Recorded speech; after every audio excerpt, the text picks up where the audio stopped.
Wa malotu na ngā rurua Tala Fou se whapoponga le nei o tala mai Ausetalia na le radio Samoa.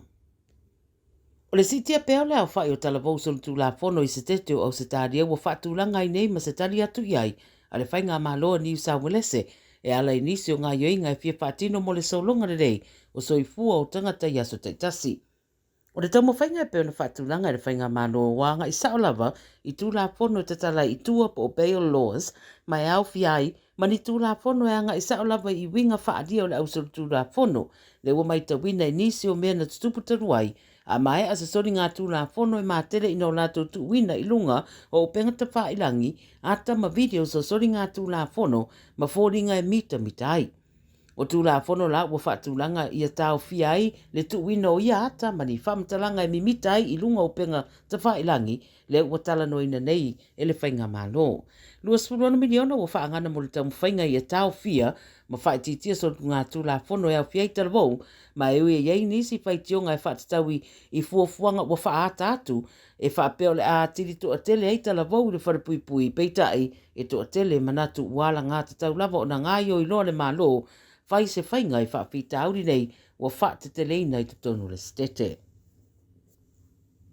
O le so amatai le whamasinonga o le ri o Rohan Dennis sa vea fwoi ma sempini o le langi te wila na pu eina le masino Januari e leo ma moria I le mafuai o le mariu o lona to rua sa pine awa o le Olimpeka I le vidiwila Melissa Hoskins. Whamai leo na la vea Melissa le taavale a lona to rua I lumo le lato fale I Medindol I Adelaide a so tolu a te sema lua felus tolu.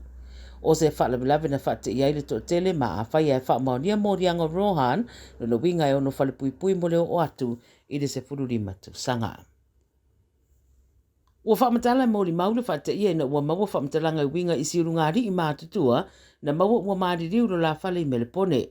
Whai maile 9 News, maua atu sirungari I whafuane lo la whale ua maaririu ai, siria mara taivalu spuru tau sanga na mātutua o la waia, ma ua siria mara 25 tau sanga o au maua I lea whae tu. E leo msalomia leo stasi le mariliu I la waia, au lo whaia pere suenga, ma mori wha maisenga ma lo whaanga le totele I sirungari I maula ainga. O le aso se pulu tolu le masina o Aperila, lea ua whaatulanga e whaataunu wai le palo tala I titia le tu malo le sa vea mua ma parimia o Ausetalia, Scott Morrison, whaetu leo Cook, ma ua tu ina ile polo inga le fong fetalai le mota. Le atatala ulua I palo tai le asolua o Aperila, ma mawhaifo na lafu ina atu palo tai le meli. O le whaamawanga Morrison I le masina o Januari, o mafuai le toe whaia o le palota, ma le asolusu tasi lau mati te tawano o atu iai, ua whaatu atu sui, mo lea fo'i whamwe moe. Ma le tala muli, e lalo te sifo o le afa miliona le vai ngā tupe ua maumau a tangata Ausetalia I le tausanga na te nei o na o whainga tau wha se. Whamtaranga ia mai le ofisa le Scam Watch, le olo wha maupopoina wha maumaunga wha pea, o ta ua I fo'i e fōringa wa tau whaititia le vai ngā tupe wha tūsai tausanga wa tunai. E whase lau fitu miliona, le tupe ua wha maonia ua mau, e meise lau wai tau wha walea o lo o whai upenga te whailangi, e a whiai nei tangata mātutua.